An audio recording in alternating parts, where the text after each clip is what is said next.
Hello friends, നമസ്കാരം. നമ്മുടെ Kerala T V സീരിയലിലേക്ക് എല്ലാവർക്കും സ്വാഗതം. അങ്ങനെ ഗീതുവിനെ ചതിച്ചിട്ട് നീ അങ്ങനെ അങ്ങ് ജീവിക്കണ്ടടാ എന്ന് നമ്മുടെ ഗോവിന്ദൻ അങ്ങ് തീരുമാനിച്ചു. ഗീതുവിനൊപ്പം പോയി അവനെ ശരിക്കും വലിച്ചു കീറാൻ തന്നെയാണ് നമ്മുടെ ഗോവിന്ദൻ്റെ തീരുമാനം.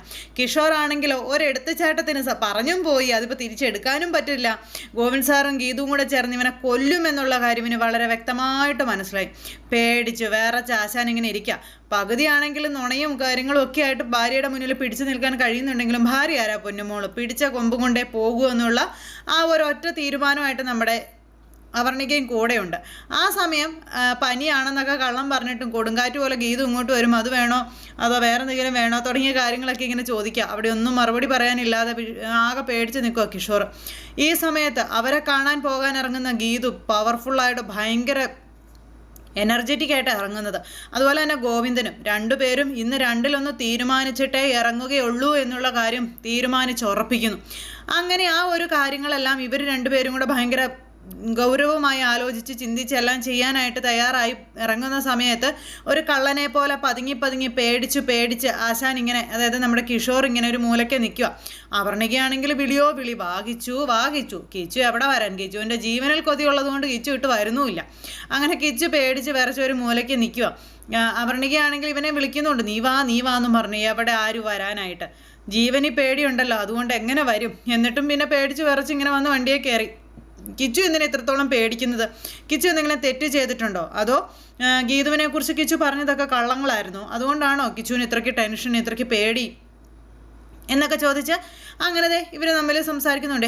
എനിക്കെന്തിനാ പേടി, ഞാൻ പേടിക്കുന്നൊന്നുമില്ലെന്നൊക്കെ പറഞ്ഞുകൊണ്ട് കിച്ചു അങ്ങനെ എന്തായാലും നമ്മുടെ കിഷോർ അവർണികയ്ക്കൊപ്പം പോയി. ഇവരാണ് ആദ്യം ചെല്ലുന്നത്. ഇവരാദ്യം ചെന്നപ്പോൾ അവരെ കണ്ടില്ല. സമാധാനം, ദൈവമേ കുറച്ച് നേരത്തേക്കെങ്കിലും ഒന്ന് പിടിച്ച് ഒരു ധൈര്യം മനസ്സിന് കൊടുക്കാനായിട്ടെങ്കിലും കഴിയല്ലോ എന്നോർത്ത് കിഷോർ ഇങ്ങനെ ഒരു മൂലയ്ക്ക് പോയി ഒതുങ്ങി നിൽക്കുക. ഈ സമയത്ത് പിന്നാലെ നമ്മുടെ ഗോവിന്ദൻ ഇങ്ങ് വന്ന് ഇവൻ്റെ ഷർട്ടിന് കുത്തി അങ്ങ് പിടിച്ചു. നീ എന്താണ് ഇവിടെ വന്ന് ഒളിച്ചു നിൽക്കുന്നതെന്ന് ചോദിച്ചു. അതുപിന്നെ ഗോവിന്ദ് സാർ എന്നോട് ക്ഷമിക്കണം, എനിക്കൊരു തെറ്റ് പറ്റിപ്പോയി, അറിയാതെ പറഞ്ഞു പോയതാ, എന്നോട് പൊറുക്കണം. അവർണികയുടെ മുന്നിൽ എന്നെ കാട്ടിക്കൊടുക്കരുത്, അവർണികയോട് കഴിഞ്ഞ കാര്യങ്ങളൊന്നും പറയരുത്. ഗീതു കല്യാണം കഴിഞ്ഞിട്ടും എനിക്ക് വേണ്ടി കാത്തിരിക്കുകയായിരുന്നു എന്നുള്ള കാര്യം എനിക്ക് അറിയില്ലായിരുന്നു എന്നൊക്കെ പറഞ്ഞ് ഇവൻ കിടന്ന് ഉരുണ്ട് കളിക്കുമ്പോൾ, നായിൻ്റെ മോനെ നീ എന്നൊക്കെയാണ് ഈ പറയുന്നതെന്ന് ചോദിച്ചുകൊണ്ട് ആട്ടി അങ്ങ് വിട്ടു. അപ്പോൾ അങ്ങനെ നീ ഒന്നും അറിയാത്ത പരിശുദ്ധാത്മാവായിട്ട് നിൽക്കണ്ടെന്നും നീയാണ് യഥാർത്ഥ ചതിയനെന്ന് ഇന്ന് അവർണിക അറിയുമെന്നും ഇന്നത്തോടു കൂടി നിൻ്റെ ജീവിതത്തിൻ്റെ ആയുസ് തീർന്നെന്നൊക്കെ പറഞ്ഞുകൊണ്ട് ഗോവിന്ദൻ ഇങ്ങനെ പറഞ്ഞുകൊണ്ടിരിക്കുക. കിഷോറിനെ ഇങ്ങനെ എന്താ പറയുക, ഭയങ്കരമായിട്ടൊരു പേടി സ്വപ്നത്തിലേക്ക് നയിച്ചുകൊണ്ടിരിക്കുകയാണ്. അവൻ അറിയില്ലായിരുന്നു പോലും. നാണമില്ലല്ലോ നിനക്ക് എന്നോടിത് പറയാൻ. ഊണിലും ഉറക്കത്തിലും രാവുന്നില്ല പകലുന്നില്ലാതെ ഗീതു നിന്നെ വിളിച്ച് കാര്യങ്ങളെല്ലാം സംസാരിച്ചുകൊണ്ടിരുന്നവളല്ലേടാ. എന്നിട്ടും നിനക്ക് അറിയില്ലെന്ന്, നിനക്ക് എങ്ങനെയാടാ എൻ്റെ മുഖത്ത് നോക്കി ഇത്രയും വലിയ കള്ളം പറയാനായിട്ട് കഴിഞ്ഞതെന്നൊക്കെ ഗോവിന്ദൻ ചോദിച്ചു. ഗോവിന്ദ് സാർ എന്നെ സഹായിക്കണം, എന്നെ ചതിക്കരുത്, എൻ്റെ ജീവിതം അത് നശിപ്പിക്കരുത് എന്നൊക്കെ പറഞ്ഞ് ഭയങ്കര ഡയലോഗ്. നിൻ്റെ ജീവിതം നീ തന്നെയാടാ നശിപ്പിച്ചത്, അല്ലാതെ അതിൽ മറ്റാർക്കും പങ്കില്ലെന്നൊക്കെ പറഞ്ഞു. ഞാൻ ഈ നാട്ടിൽ നിന്ന് എങ്ങോട്ടെങ്കിലും പോയിക്കോളാം, എന്നെ ഉപദ്രവിക്കരുതെന്നൊക്കെ പറഞ്ഞ് കിഷോർ കിട്ടിയ അവസരത്തിൽ AGM-ൽ നിന്ന് ഇറങ്ങാമെന്നും കൂടെ വിചാരിച്ചു. നീ എങ്ങോട്ട് രക്ഷപ്പെടാൻ, നീ എങ്ങോട്ടും രക്ഷപ്പെടില്ല. AGM-ൽ കിടന്ന് നീ മരണശിക്ഷ അനുഭവിക്കണം. ആ ജീവപര്യന്തത്തിൽ നീ തീരണം. ഇന്നറിയാം നിൻ്റെ ജീവിതത്തിൻ്റെ ആയുസ് എത്രയാണെന്നും, നിൻ്റെ ഭാര്യ തീരുമാനിക്കും നിൻ്റെ ആയുസ് എത്രയാണെന്നും.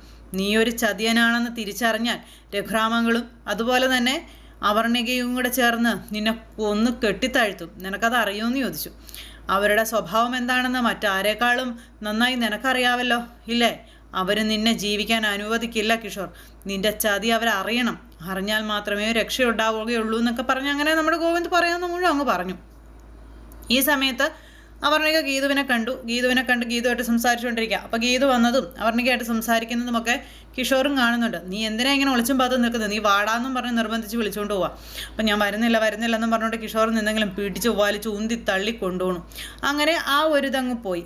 അപ്പോൾ അങ്ങനെ പോയി കഴിഞ്ഞപ്പോൾ വീട്ടിൽ അമ്മയും ശ്രീജയും കൂടി ഇരുന്ന് ഇന്നിപ്പോൾ എന്താകും അവസ്ഥ, കിഷോർ തിരിച്ചു വരുമ്പോൾ എന്താകും എന്ന അവസ്ഥ എന്ന് ഓർത്ത് പേടിച്ച് ഇങ്ങനെ അവിടെ നിൽക്കുന്നു. കാരണം എന്താ, മകൻ ഇന്ന് ജീവനോടെയാണോ ഡെഡ് ബോഡി ആയിട്ടാണോ തിരിച്ചെത്തുന്നതെന്നുള്ള കാര്യം അറിയില്ലല്ലോ. അപ്പോൾ അതിൻ്റേതായ ഒരു ടെൻഷൻ അമ്മയ്ക്കും മോൾക്കും അവിടെ ഉണ്ട്. രണ്ടുപേരും പേടിച്ച് വിറച്ചിങ്ങനെ നിൽക്കുക. എന്തായാലും ഗീതുവിൻ്റെ മുന്നിലേക്ക് അവർണിക ചെന്ന് നിന്നു. അതുപോലെ തന്നെ കിച്ചുവിനെ പിടിച്ചു വലിച്ച് ഗോവിന്ദനും കൊണ്ട് നിർത്തി. അപ്പോൾ കിച്ചു എവിടെ പോയതായിരുന്നു എന്ന് ചോദിച്ചു. അപർണിക, ഞാൻ അപ്പുറം ഉണ്ടായിരുന്നു, കിച്ചുവേ ഞങ്ങളെ കാണാതെ ഒളിച്ചു നിൽക്കുമായിരുന്നു എന്ന് പറഞ്ഞു നേരത്തെ ഗോവിന്ദൻ. ഒളിച്ചു നിൽക്കേ? അതെന്തിനാ ഒളിച്ചു നിൽക്കുന്നത്?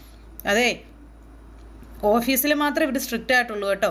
നമ്മൾ പേഴ്സണലായിട്ട് കാണുമ്പോൾ അത്രയ്ക്ക് സ്ട്രിക്റ്റ് ഒന്നും അല്ല ഗീതാഞ്ജലിയും ഗോവിന്ദ് സാറും എന്നും പറഞ്ഞുകൊണ്ട് അപർണിക ഭാവം ഇങ്ങനെ പറയാം. അപ്പോൾ അപർണിക അത് പറയുന്നത് കേൾക്കുമ്പോഴും കിച്ചു ഇങ്ങനെ പേടിച്ച് വരച്ച് തന്നെ നിൽക്കുന്നു. കിച്ചുവിൻ്റെ മുഖത്തെ ആ ഒരു പേടിയും കാര്യങ്ങളും ഇതെല്ലാം കണ്ടു കഴിഞ്ഞപ്പോഴത്തേക്കും ഭയങ്കരമായിട്ടുള്ള ഒരു സംശയം നമ്മുടെ അപർണികയ്ക്ക് വന്നു. അപർണിക ചോദിച്ചു, കിച്ചു നീ എന്തിനാ ഇത്രമാത്രം ടെൻഷൻ അടിക്കുന്നേ? നീ എന്തെങ്കിലും തെറ്റ് ചെയ്തിട്ടുണ്ടോ? അല്ലെങ്കിൽ നീ ഗീതുവിനെക്കുറിച്ച് പറഞ്ഞത് കള്ളമായിരുന്നോ? അത് കള്ളമാണെന്ന് നമുക്കറിയാം, അത് അപർണികയ്ക്കും അറിയാം. അപ്പോൾ അപർണിക്ക് ഇങ്ങനെയൊക്കെ കിച്ചുവിനോട് ചോദിക്കാം. പക്ഷെ കിച്ചു ഒന്നും മിണ്ടാതെ ഇങ്ങനെ നിൽക്കുവാണ്. അവനൊന്നും മിണ്ടത്തില്ലെന്ന് ഗീതു അന്നേരം പറഞ്ഞു. ഇത്രയും നാള് എൻ്റെ ജീവിതത്തിൽ സംഭവിച്ച കാര്യങ്ങളെല്ലാം ഒറ്റ വാക്കുകൊണ്ട് അപർണികയുടെ മുന്നിൽ കിഷോർ അവതരിപ്പിച്ചില്ലേ? എന്തൊക്കെ അറിയാം? ഞാൻ വഞ്ചകയായിരുന്നല്ലേ എല്ലാ കാര്യങ്ങളും കിഷോറിന് അറിയാവുന്നത്. എന്നാൽ എൻ്റെ ജീവിതത്തിൽ ഞാൻ സ്നേഹിച്ചവനും എൻ്റെ ജീവിതം വെറുതെ പെരുവഴിയിലേക്ക് വലിച്ചെറിഞ്ഞവനും ആരാണെന്ന് അറിയണോ എന്നിങ്ങനെ ചോദിച്ചു.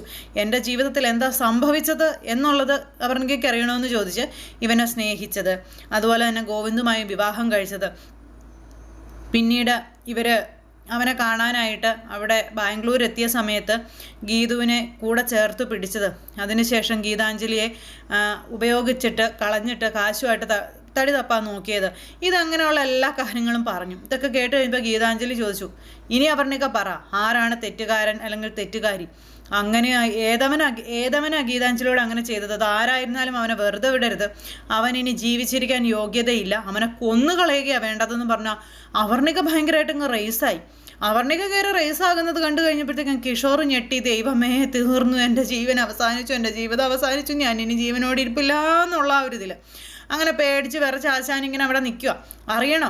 അപർണികയ്ക്ക് അറിയണോ എൻ്റെ ജീവിതം നശിപ്പിച്ച് എന്നെ ഈ രീതിയിലാക്കിയത് ആരാണെന്ന് അറിയണോ എന്നിങ്ങനെ ചോദിച്ചപ്പോൾ എനിക്കത് അറിയണം. ആരാണെങ്കിലും പറ ഗീതാഞ്ജലി, ഇനി അവൻ ഈ ഭൂമുഖത്ത് ജീവനോടെ ഉണ്ടാകാൻ പാടില്ല. ഗീതാഞ്ജലിക്ക് വേണ്ടി അവൻ്റെ ജീവൻ ഞാൻ എടുക്കും, ഈ അപർണിക എടുക്കുമെന്നും പറഞ്ഞുകൊണ്ട് അപർണിക ഭയങ്കരമായിട്ട് ഇങ്ങനെ റേസായി സംസാരിച്ചുകൊണ്ടിരിക്കുക. അപ്പോൾ അപർണികയുടെ റേസിങ്ങും കാര്യങ്ങളെല്ലാം കണ്ടു കഴിഞ്ഞപ്പോഴത്തേക്കും കിഷോറിന് ശരിക്കും പേടിയായി. ദൈവമേ, ആ ചെറുപ്പക്കാരൻ ഞാനാണെന്നെങ്ങാനും എൻ്റെ ഭാര്യ അറിഞ്ഞാൽ എന്നെ ഈ സ്പോട്ടിൽ വെടിവെച്ച് കൊല്ലും, ഞാൻ ഇനി എന്ത് ചെയ്യും എന്നൊക്കെ ഓർത്ത് പേടിച്ച് വിറച്ചിങ്ങനെ നിൽക്കുക. എന്ത് വേണമെങ്കിലും എപ്പോൾ വേണമെങ്കിലും സംഭവിക്കാമെന്നുള്ളൊരിതിൽ.